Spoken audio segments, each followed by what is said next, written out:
ओम नमः शिवाय। मैं हूं एस्ट्रोलॉजर के एम सिन्हा और मैं अपने इस यूट्यूब चैनल पर आप सभी का हार्दिक स्वागत करता हूं। आज हम बात करेंगे विधानसभा चुनाव 2023 और राजस्थान में ये जो चुनाव होंगे, क्योंकि 5 प्रदेशों के चुनाव होंगे और इसको जनरली आप ऐसे समझ सकते हैं कि सत्ता का सेमीफाइनल है। और सेमीफाइनल पर मैंने पहले भी प्रेडिक्शन दिया हुआ था, क्योंकि कई राज्यों में चुनाव होंगे और उसके बाद लोकसभा चुनाव भी 2024 का होगा, जो कि अप्रैल और मई के आसपास होना है। तो इस क्रम में मैंने पहले मध्य प्रदेश के बारे में बताया था कि मध्य प्रदेश में शिवराज सिंह चौहान वापसी करने वाले हैं और वहाँ पर उनकी सरकार दोबारा आ रही है। लेकिन इसके बाद हम बात करेंगे राजस्थान में क्या होगा और राजस्थान की स्थिति क्या कहती है। और आज हम लोग केवल स्पेसिफिक बात करेंगे, क्योंकि वहाँ पर भारतीय जनता पार्टी के नाम पर कोई सीएम उम्मीदवार अभी तक घोषित नहीं हुए हैं। तो माननीय मोदी जी के नाम पर ही वहाँ पर वोट मिलना है, ये कन्फर्म है। और जो सीएम कैंडिडेट अगर अनाउंस्ड होते हैं तो उसके हिसाब से रिज़ल्ट भी थोड़ा चेंज हो सकता है, उनकी ग्रह दशा क्या कहता है इस पर भी चेंजिंग हो सकता है। लेकिन अशोक गहलोत की क्या कुंडली कहती है और मेरे पास इनकी वास्तविक बर्थ डिटेल है। मैं डिस्क्लेमर दे देता हूं कि मेरे पास इनका वास्तविक बर्थ डिटेल है और इनका जो जन्म है 3 मई 1951 में हुआ था। 3 मई 1951 सुबह 9:30 का समय था और जोधपुर राजस्थान में इनका जन्म हुआ था। वैसे देखा जाए अशोक गहलोत जी का जो चुनावी सिलसिला रहा है वो निश्चित रूप से मैं ये कह सकता हूँ कि ये लगातार 1980 के बाद से एक्टिव थे और 1991 में ये पहली बार एमपी बने। 99 तक ही एमपी थे, उसके बाद भी चुनाव ये लगातार लड़ते रहे और एक ऐसी कंडीशन आई जब ये सीएम भी बने। लेकिन उस समय की दशा क्या कह रही थी और जो अब चुनाव होगा उस समय की क्या दशा कहेगी, गोचर क्या कहता है, ये सभी इम्पॉर्टेंट हो जाते हैं। और इसके लिए अगर आप चार्ट बनाइएगा गहलोत जी का, क्योंकि मेरे पास ये पूरा चार्ट उनका पड़ा हुआ है, तो मिथुन लगन की कुंडली बनती है और साथ में इनकी कुंडली में देखिएगा तो पराक्रम स्थान पर अग्नि तत्व का केतु बैठा हुआ है। शनि सत्ता के स्थान पर बैठे हुए हैं, यानी जहाँ पर जनता का स्थान होता है वहाँ पर शनि बैठे हैं। शनि का रिजल्ट हमेशा विलंब में मिलता है, इसीलिए विलंब में ही इनको सीएम का पोस्ट मिला, लेकिन मिला था।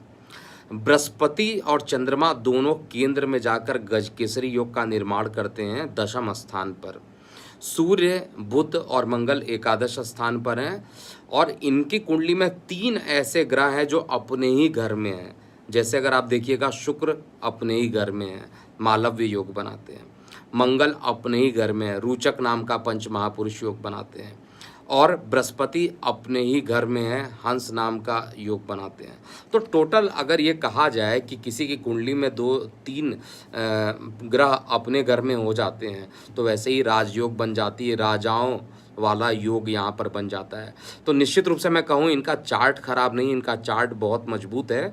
लेकिन क्या इस समय ट्रांजिट होगा और इस समय ट्रांजिट होने के बाद क्या स्थिति होगी, लोग राहुल गांधी के कामों को, यानी राहुल गांधी ने जो काम किया है भारत जोड़ो वाला, जो इन्होंने अपना जो भी काम किया है उसको वहाँ पर राजस्थान की जनता एक्सेप्ट करेगी या राजस्थान में सत्ता परिवर्तन होगा, ये कमेंट सेक्शन में आप लोग ज़रूर लिखिएगा। मेरी गणना ये कहती है कि कुंडली देखिए ठीक है, कुंडली अच्छी है तो मुझे कहना पड़ेगा कुंडली अच्छी है, लेकिन इनके अपोजिशन में कौन उठ रहा है। अगर मैं माननीय मोदी जी की कुंडली से अगर कंपेयर करता हूं तो माननीय मोदी जी की कुंडली 10 टाइम ज़्यादा स्ट्रॉन्ग इस समय है अशोक गहलोत जी की कुंडली से। गहलोत जी की कुंडली में कोई खराबी नहीं है। गजकेसरी योग का केंद्र में बैठना ये भी अच्छा है। और साथ में कहा जाए सूर्य बुध मतलब बुध आदित्य योग का एकादश भाव में बैठना, मालव्य योग, रुचक योग, हंस योग, हर तरीके के योग तो इनके चार्ट में है। और ये निश्चित रूप से कहा जाए कि इनका चार्ट अपने हिसाब से ठीक है, लेकिन वहाँ पर अपोजिशन में कौन बैठेगा। जिस समय चुनाव होंगे, लगभग ये दिसंबर का महीना होगा जब चुनाव होंगे, और उस समय इनकी जो दशा चलेगी उसमें दिसंबर में 2 मेजर चेंजिंग भी होने वाली है। एक तो आपको पता होगा अभी 4 सितंबर से ही देवगुरु बृहस्पति वक्री हो जाएंगे, उस पर अलग से वीडियो आपको इस चैनल पर मिल जाएगा। जो जिन लोगों ने अभी भी सब्सक्राइब नहीं किया है, इस चैनल को सब्सक्राइब कर लीजिएगा। तो बृहस्पति देव वक्री हो जाएंगे और वक्री होकर ये मेष में जाएंगे और इनके 10th हाउस की तरफ अग्रसर होते जाएंगे। मिथुन लगन की कुंडली में केंद्र अधिपति दोष का निर्माण भी होता है। और साथ में कहा जाए यहाँ पर जो ट्रांजिट हो रहा है राहु और केतु का, जो केतु इनके 5th हाउस में सर दर्द बना हुआ था, ये इनका जो केतु है ये 4th हाउस में चला जाएगा। और 4th हाउस का केतु हमेशा स्थान परिवर्तन करता ही करता है, चाहे कुछ भी हो जाए। इसलिए केतु का चतुर्थ स्थान पर जाना, जो कि जनता का स्थान है, वहाँ पर जाना निश्चित रूप से, स्पष्ट रूप से मैं कहूँगा कि केतु का चतुर्थ भाव में जाना, जनता इनको सपोर्ट नहीं करने वाली है। ये मैं क्लियर हूँ अपने प्रेडिक्शन में। केतु का चतुर्थ भाव में, केतु जिस भाव में जाता है उस भाव से विमुख करता है। और ये कन्या राशि में जा रहा है, केतु चतुर्थ भाव में जाएगा, तो निश्चित रूप से इनको स्थान परिवर्तन का योग बन जाता है।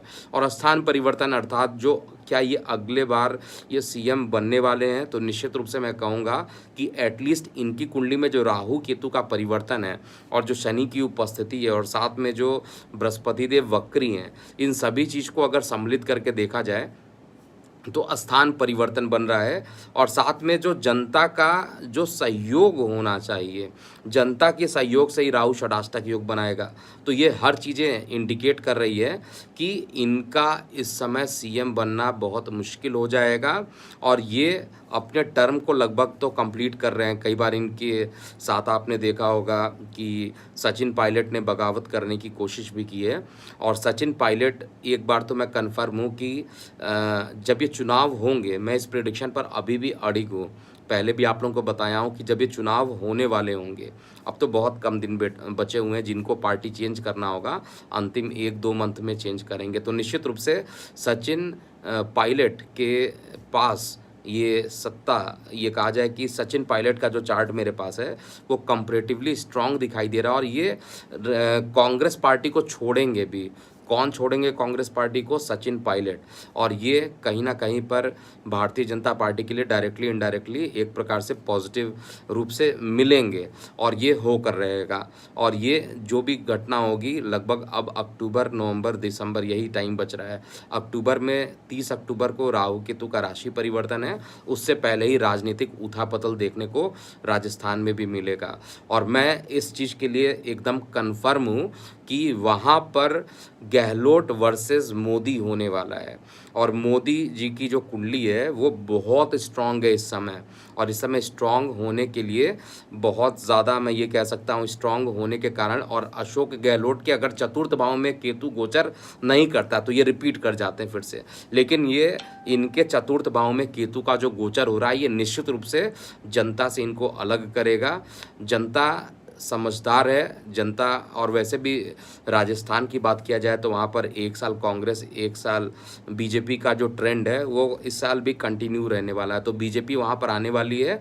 और बीजेपी क्यों आएगी, इसके पीछे 2 रीज़न है। एक तो गोचर का जो चतुर्थ भाव है उसमें केतु का बैठना सचिन गहलोत को आउट कर देता है।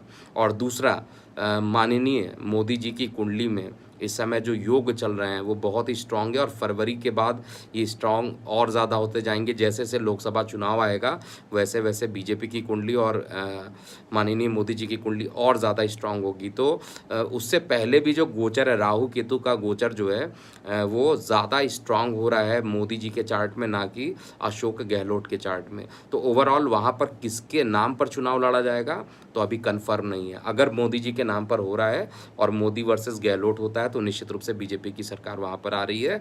अगर कोई वहाँ पर दूसरे लोग आते हैं, मुझे नहीं लगता है कि वसुंधरा राजे सिंधिया जी जो हैं वो वहाँ पर सीएम उम्मीदवार के लिए बीजेपी की तरफ से रेस की जाएंगी। अगर कोई और उठता है तो उस कंडीशन में परिवर्तन ज़रूर हो सकता है प्रेडिक्शन में, लेकिन उसको मैं तभी अपडेट करूंगा जब ऐसी घटना होगी। जब जब अभी कंफर्म नहीं है तो मैं केवल अशोक गहलोत जी की कुंडली और माननीय मोदी जी की कुंडली से कंपैरिजन करके ये ज़रूर दो बातें यहाँ बताऊंगा कि गहलोत जी इस बार सीएम उम्मीदवार सीएम के पोस्ट से जाने वाले हैं। और दूसरी चीज़ जो है सचिन पायलट का ज़रूर कांग्रेस से अनबन होगा और ये ज़रूर निकल के बीजेपी के तरफ आते हुए मुझे दिखाई दे रहे हैं। तो क्या होगा आने वाला समय है, आप भी वहीं पर हैं, मैं भी वहीं पर हूँ और दिसंबर तक स्थिति कंफर्म हो ही जाएगी। तो जैसा भी होगा मैं लाइव आकर ज़रूर अपडेट करूँगा। अभी के लिए इतना ही। मैं हूँ एस्ट्रोलॉजर के.एम. सिन्हा और जाते जाते आप अपनी प्रतिक्रिया, अगर आप राजस्थान से हैं तो वहाँ पर किसकी सरकार बननी चाहिए और अशोक गहलोत जी ने अगर काम किया तो क्या काम किया है, और अगर अशोक गहलोत जी ने काम अच्छा किया तो उसको भी आप मेंशन वहाँ पर कीजिएगा। और बीजेपी को अगर आना है तो क्यों आना है, आप अपनी प्रतिक्रियाएं कमेंट सेक्शन में वहाँ पर लिख सकते हैं। लेकिन ज्योतिषीय रूप से मैं ये कह सकता हूँ कि गहलोत जी पुनः सीएम नहीं बनने वाले हैं। ओम नमः शिवाय।